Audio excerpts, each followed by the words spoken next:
Oh boy.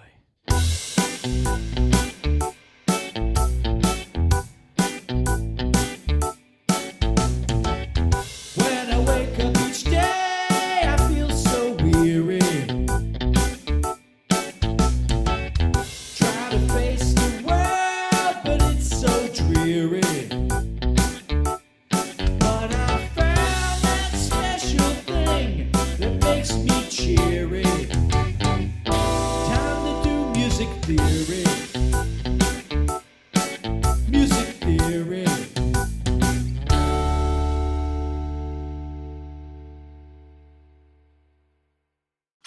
You're watching Adventures in Music Theory with your host, Dr. Robbins. So welcome to the Wednesday, April 8th edition of Online Voice Leading class.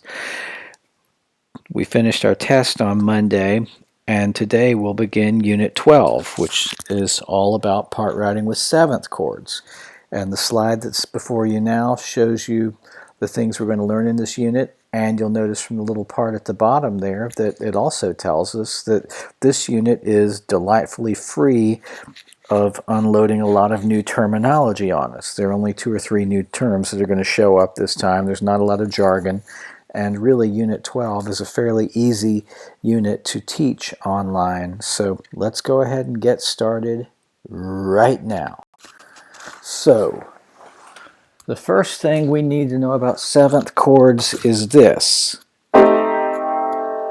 Seventh chords are dissonant. The reason they're dissonant is they have an interval above their root, and that interval is a seventh. And the seventh is a dissonant interval, be it major, minor, diminished, whatever. It's a dissonant interval. So seventh chords are by their very nature dissonant. And that sort of explains why they get their own chapter. If you look throughout music history, one thing that musicians have dealt with over time is how do we treat these dissonant seventh chords? So that's especially what we're going to be focusing on in this chapter, where we look at how to handle them in a part writing situation. That's something new we're going to learn about seventh chords. There's some stuff you all already know about seventh chords from last semester, though. For instance, you might remember seventh chords have those weird double names like major, major, and major, minor, and things like that. And remember that the seventh chord's name tells us 2 things. It tells us what type of triad is on the bottom. If it says major, major, that means it's a major triad on the bottom. And if it says major, minor, that means it's a major triad on the bottom with an added minor seventh above the root. And we've discussed that before, and we'll be talking about it again in the coming slides here. But remember that aspect of seventh chords. Double names, the first of which tells us what the triad is, the second of which tells us what quality the seventh is. So diminished minor means a diminished triad with a minor seventh added above the root of the chord. The other thing about seventh chords is they have their distinctive figured bass symbols. Seventh chords can show up in root position, but they can also show up in first inversion and second inversion, just like triads. And the thing they can do that triads can't do is seventh chords can show up in third inversion, which is what's going to happen when the seventh of the chord is the lowest pitch. And seventh chords always have figured bass when we're analyzing them in Roman numerals. Triads don't need that when they're in root position. But even if a seventh chord's in root position, it needs a figured bass symbol. It needs a number 7 written afterwards. And you all might remember how seventh chord inversion symbols work in figured bass. They sort of count down, where root position is 7, first inversion is 6-5, second inversion is 4-3, and third inversion is 4-2. So there's that little counting backwards 7, 6-5, 4-3, 4-2 thing that happens with seventh chords and inversions.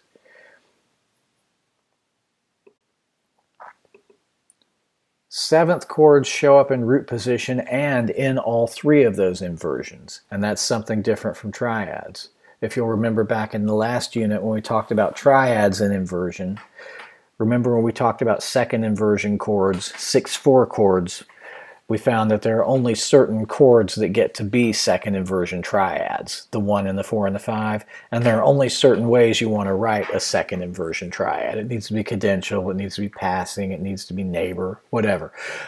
Not so with seventh chords. Seventh chords, any number can be a seventh chord. We can have 1/7, 2/7, 3/7, 4/7, whatever, and a seventh chord can show up in any position, root position, or any of its three inversions.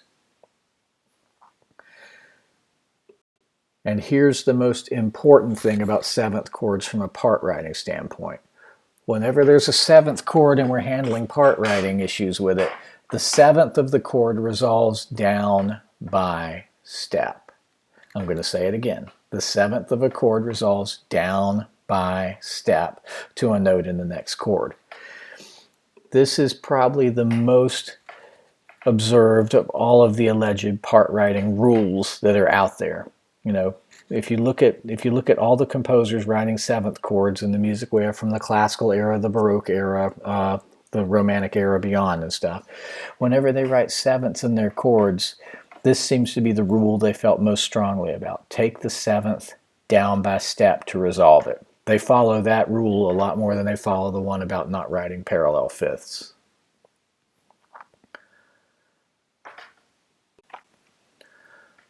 Let's talk a little bit about chord symbols for seventh chords, because depending on what type of approach we take analytically, we might call them different things.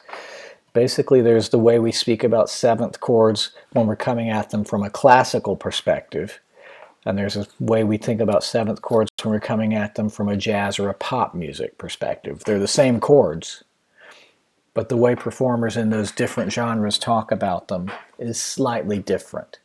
So let's be aware of those differentiations, because I expect you all to know both the classical and the pop terminology for these things. They're both important. Let's talk first about a major minor seventh chord. That's what's notated on the staff there, and that little box shows you a few different ways of naming it. Of course, one way we might name it, if we're like classically oriented, if we're talking about an ear training class or something like that, we might say that's a major minor seventh chord, meaning it's a major triad, and there's a minor seventh added above the root of that chord. The other thing classical musicians sometimes call it is they call it a dominant seventh chord, and we'll get to why it's called that in a couple minutes here. And of course, if you're analyzing a work, a lot of times when you want to give it a Roman numeral, you just simply make your analysis of it based on where in the scale does that happen. Like if that A, C sharp, E, G chord showed up in the key of D, I'd call it 5/7 because A is the fifth note of the D scale. I'd put the 7 afterward to let people know there's a seventh in that chord, and it's in root position. And the reason I write the 5 uppercase is to let people know that the triad part is major.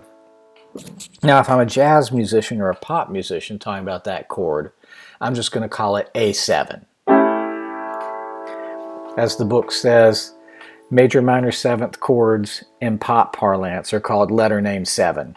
A7, F sharp 7, E flat 7, whatever. It means the same thing. It means a major triad with an added minor seventh. And here is sort of the default for how pop chord names work. Yeah. With a pop chord, if you get just the letter, it means it's major for the triad. If you want the triad to not be major, you need to write minor or diminished or augmented afterward. But if we have just the letter name, assume it's a major triad. When we start getting the sevenths in pop chords, if you have just the number 7, assume it's minor. Unless you have something written before the 7 to say it's not minor, like major or diminished. That's how pop chords work. And for anytime we have a pop chord that's just called like D7 or something like that, that means D major triad with minor seventh added above the chord root D. Let's look at another pop chord. This is a major, major 7th chord, if I'm using my classical way of describing it. If I'm a jazz musician or a pop musician, instead of calling it a major, major 7th chord, I'm going to use a less cumbersome label. I'm just going to call it a major 7th chord. And when I call it a major 7th chord, I mean a major triad with an added major 7th. If you look at the pop chord symbol that's written down there, you'll notice that the way we would like notate that as a pop chord is we write A, just in uppercase A, which means a major triad. And then to let people know the 7th is major, before the 7 we write MAJ. Or sometimes people just use a little triangle symbol instead of the MAJ. But the most common thing I see is actually what you've got on the page there, A, MAJ7. And if you're analyzing it with Roman numerals, like if this chord happened in the key of E major, like I'm showing you up there, then we'd call it 4-7 because the A C sharp E chord happens on the 4th note of the E scale. And to let people know there's a 7th, we write the number 7. And we don't do anything special for the Roman numeral. The Roman numeral is just the uppercase 4 to let us know a major triad with a 7th added. But in Roman numeral analysis, the quality of the 7th usually isn't given to us. We're just told that there's a 7th in, and we figure out what the 7th is based on what's in the key signature.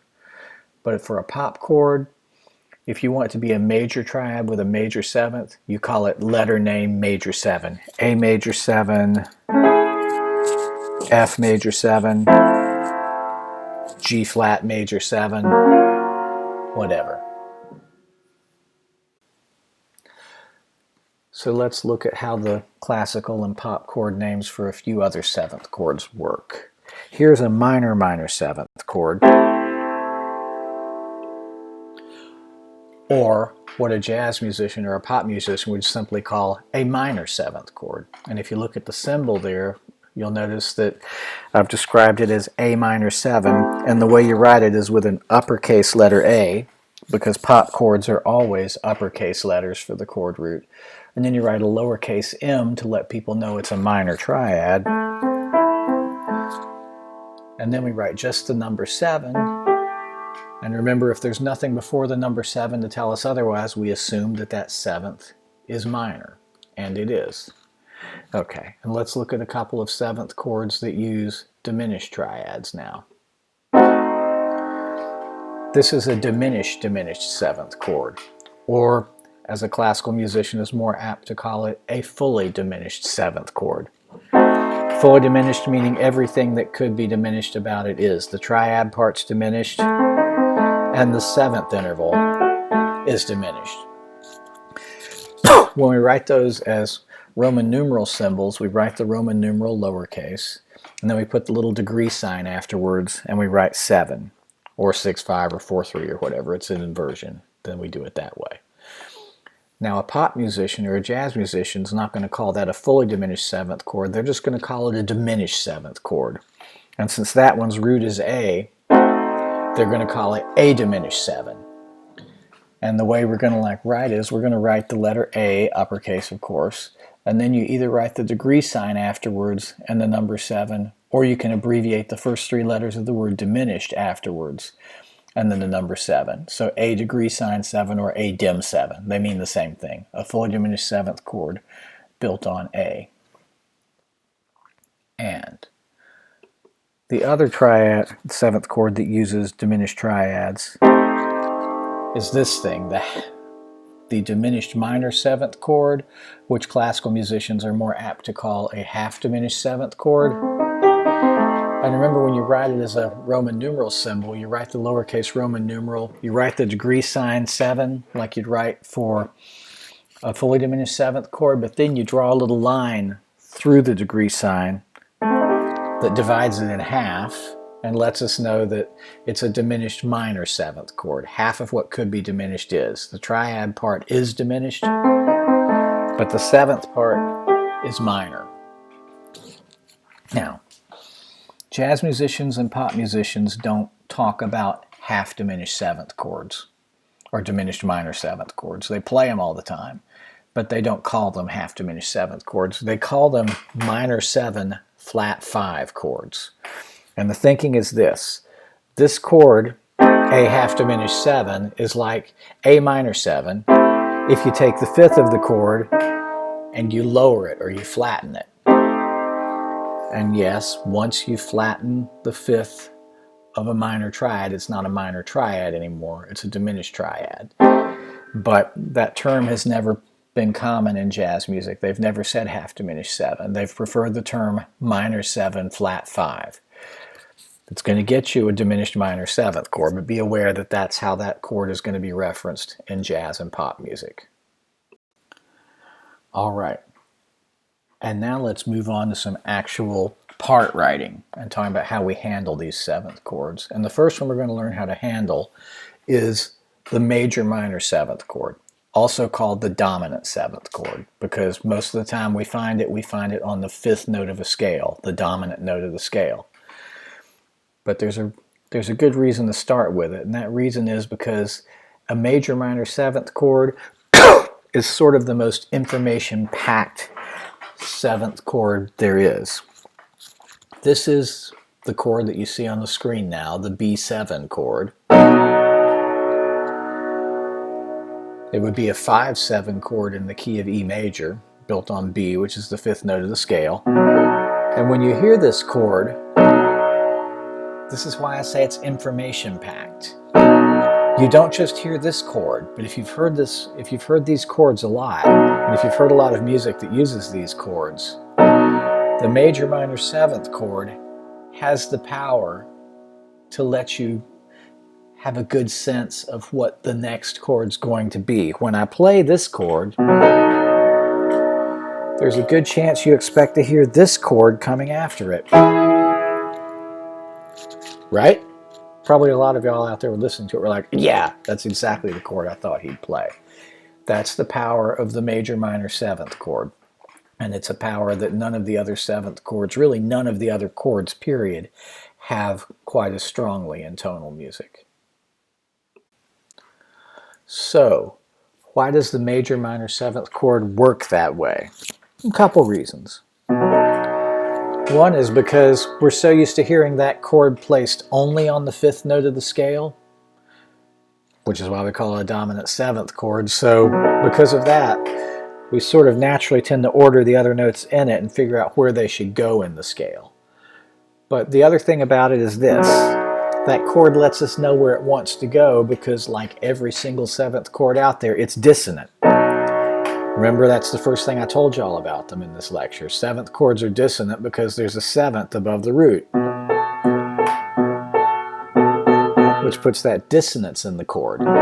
But with this major minor 7th chord, it gets even a little bit better because there's more dissonance in it than just that. There's also the dissonance that happens in the treble clef of the chord on the slide you're seeing between the D sharp and the A natural, which creates like a tritone dissonance, a diminished 5th.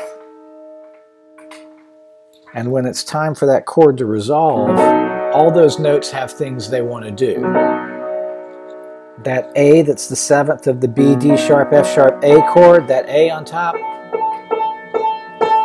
really wants to move down by step to G sharp.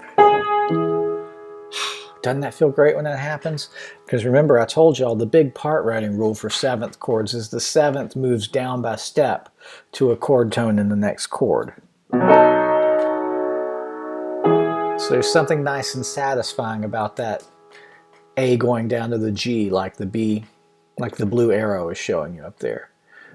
The other thing that's going on in this chord is one of the notes that's in it, the one that's in the alto voice, is the leading tone of the scale. That D sharp is the leading tone in the key of E. Right? Whenever I play an E major scale, that D sharp is the leading tone and wants to pull up to E, which is what that red arrow is showing you. And when that D sharp gets to pull up to E, there's that sense of resolution that comes with it. So all those things working together, the 7th moving down, the leading tone going up, and the bass moving to the chord root, create that sense of strong resolution that we expect in these chords. This little slogan at the bottom of the slide appearing now, remember it. Leading tone goes up, seventh goes down. That's going to help you not just in resolving these dominant seventh chords, but that's going to help you a lot in chromatic harmony class next year. Okay, and here are some dominant seventh chords that resolve to tonic chords in root position. It's always a dominant seventh chord in root position too, and I've got blue arrows there showing you how the seventh of the chord always moves down by step. And the red arrows are showing in all of these how the leading tone of the scale fulfills its tendency to move up by step to the tonic note. And when I play these, like I'm about to do right now, you'll hear that they sound best if they do that. This G7 chord prepares the C minor chord that's going to come after it very nicely. And when I'm hearing that, one thing that'd be nice would be if that C that's in that G that's in the bass went down to C, which is the root of the next chord. And the other thing that would be nice if the seventh of that G, B, D, F chord, the F in the alto, stepped down to an E flat like that. And what about the leading tone? Well, in the key of C, it's that B natural in the tenor. We let that pull up by step to C, and we've got that sense of having reached our goal. And then with the highest voice there, the D in the soprano, we're just going to move it down by step to C, and we get a nice feeling of resolution when we do that. Likewise with the next one. The E7 chord, E, G sharp, B, D, it would be a 5-7 chord in the key of A. And that G sharp up high sounds like the leading tone in A, doesn't it? Doesn't it sound like it just wants to move here?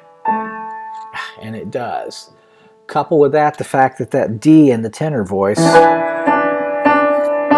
is the seventh, and sevenths want to move down. Let that happen, and that chord resolves real nicely. And then we take our alto voice on B and just move it down a step to A, and things resolve well. Likewise, the B7 chord, that's the third measure. Think about a minor chord coming next. This one, where the A is the seventh of the B, D sharp, F sharp, A chord. Minor Scott. Like that. The D sharp in the alto is our leading tone. And of course, you know, root position 5 chord to root position 1 chord lets the bass outline the chord roots. And our last chord in that line is that E flat 7 chord. And that D flat in the highest register in the soprano sounds like a seventh, sounds like it needs to move down a step. That G in the alto voice sounds like it should be moving up a half step, doesn't it? Let them both do that while the bass moves to the chord root, and you get our 1 chord. Now all of those resolutions work well, but if you go look at them, then you're going to notice something. You're going to notice that all of the tonic chords we wrote, all the chords we resolved to, are missing their fifths. They all have 3 roots and a third. That's what needs to happen in this case. The reason why it needs to happen is because of this. All the 5-7 chords we had were complete. They had a root and a third and a fifth and a seventh. And since we were always keeping our 5 chord and our 1 chord in root position, there are things that happen that make those 1 chords be incomplete. One is we want the chords to always be in root position. The other is we have to resolve the seventh of the chord down by step, always. The other thing that we're trying to do here is we're trying to resolve our leading tones up by half step to the tonic, So that takes care of 3 of the 4 voices. One has to go through the chord root, one has to resolve the 7th, one has to resolve the leading tone. That leaves 1 voice. With that 1 voice, you need to move it by step, because if you try to make a complete triad and have a root and a 3rd and a 5th, you're going to mess things up. You're either going to get bad spacing and you're going to get parallel 5ths. So you've got to make sure if you have a complete 5/7 chord, you've got to expect that you're going to have an incomplete 1 chord if you want to get that 1 chord in root position and resolve the 7th and leading tone correctly. Let's look at something that sort of is the other side of that. Here are some 5/7 chords at the bottom of the page. All these 5/7 chords sound fine, like 5/7 chords resolving should sound.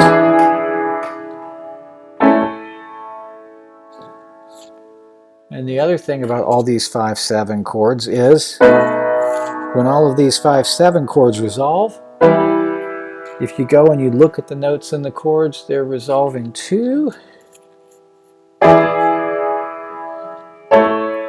you'll notice all these 5/7 chords are resolving to 1 chords that are complete, that do have a root and a 3rd and a 5th. Why does that work? Because if you look at all the 5/7 chords we start out with, you'll notice all those 5/7 chords were incomplete. None of those 5/7 chords at the bottom of the page there have a 5th in them. They all have 2 roots and a 3rd and a 7th. And of course, the thing that happened in these chords that happened in the earlier chords is we kept the 5 chord and the 1 chord in root position. We resolved the 7th down by step because we have to do that. We resolved the leading tones up by half step. And when we were dealing with complete 5/7 chords, that meant we wound up going to incomplete 1 chords. But if you're dealing with an incomplete 5/7 chord, that means you can resolve to a complete 1 chord. Keep that in mind if you have any homework. And it just so happens you do have some homework. And I thought what we'd do for the end of this video is maybe try some of it together. The homework is basically what we were just looking at. It's taking a root position 5/7 chord and resolving it successfully to a root position 1 chord. Here's what successful resolving looks like. When you resolve chords successfully, remember both chords need to be in root position for the sake of this exercise. Remember also that the most important thing, and this will always be the case with 7th chords, resolve the 7th of the 7th chord down by step.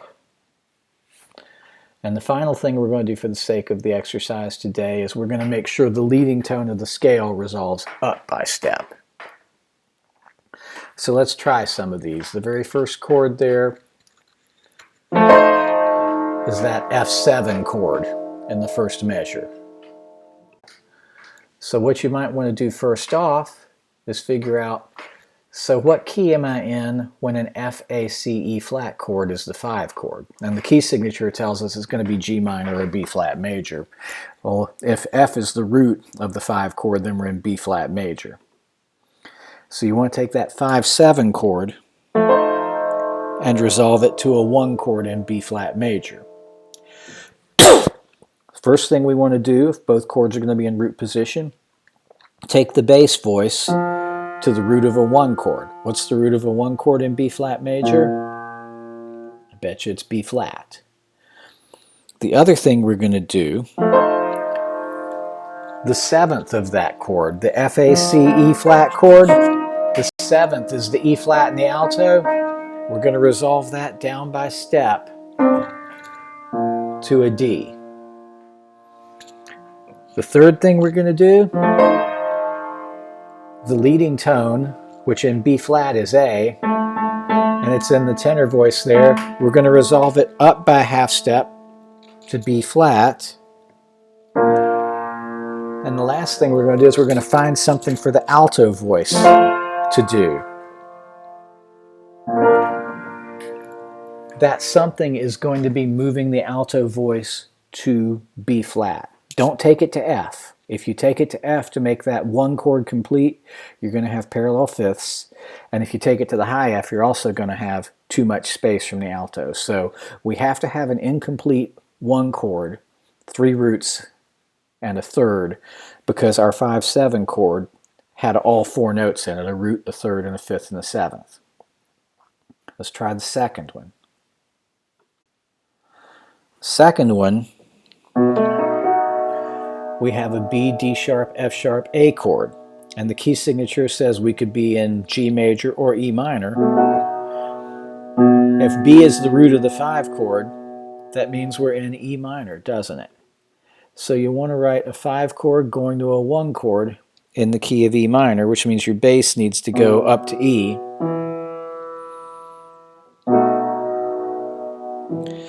The other things that need to happen, the 7th of the B, D, F sharp, A chord, or B, G sharp, F sharp, A chord, is the A in the tenor. It needs to step down to a G. The other thing that needs to happen, the leading tone. And what's the leading tone in the key of E minor? It's D sharp. It's in the alto. It needs to step up to E. And then, with that F sharp in the soprano, don't take it to B. That's where the parallel fifths come from. Instead, move it down by step to E. And you'll have 3 roots and a third in that chord, and it sounds fine. So again, another chord with no fifth, because we started with a complete 5/7 chord. And if we look at the last chord up there, it's a 5/7 chord in the key of A major. It's an E, G sharp, B, D chord. But you notice there's no B. This is a 5/7 chord that has no fifth. We're still going to take it to a 1 chord. And the first thing you need to do is take care of the bass. What's the root of a 1 chord in A major? I like A. Well, the other thing we need to do, resolve the 7th of our 5/7 chord. E, G sharp, missing B, D. The 7th is that D up high, so we're going to resolve it down by step to C sharp. The leading tone in the key of A major is that G sharp in the alto, which should move up by step to the A. And with the tenor voice, which is on E, we're going to leave it on E because that's a common tone, and holding common tones is good. Which means that the tonic chord we ended up on was a complete 1 chord. And the reason why it's complete is because the 5/7 chord was incomplete. And that's going to be the way the homework works. If the 5/7 chord is complete, you're going to wind up in an incomplete 1 chord. If the 5/7 chord is incomplete, you can resolve to a complete 1 chord. And whenever you're writing an incomplete chord, remember that's always going to mean you're leaving out the 5th of the chord. And the homework assignment for Friday that you can email to me, Unit 12, Assignment 1, Parts A and B.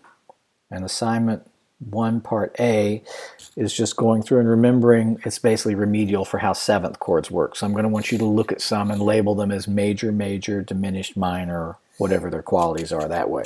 Part B is what we were just doing. This whole thing about how do we label or how do we resolve a root position 5/7 chord to a root position 1 chord. Remember, the most important thing about 7th chords is resolve the 7th down by step. That's the most important of the part writing procedures. Okay, and I think you're good to go. If you have questions, feel free to email me, and enjoy this, and I will see you on the next presentation. Take care.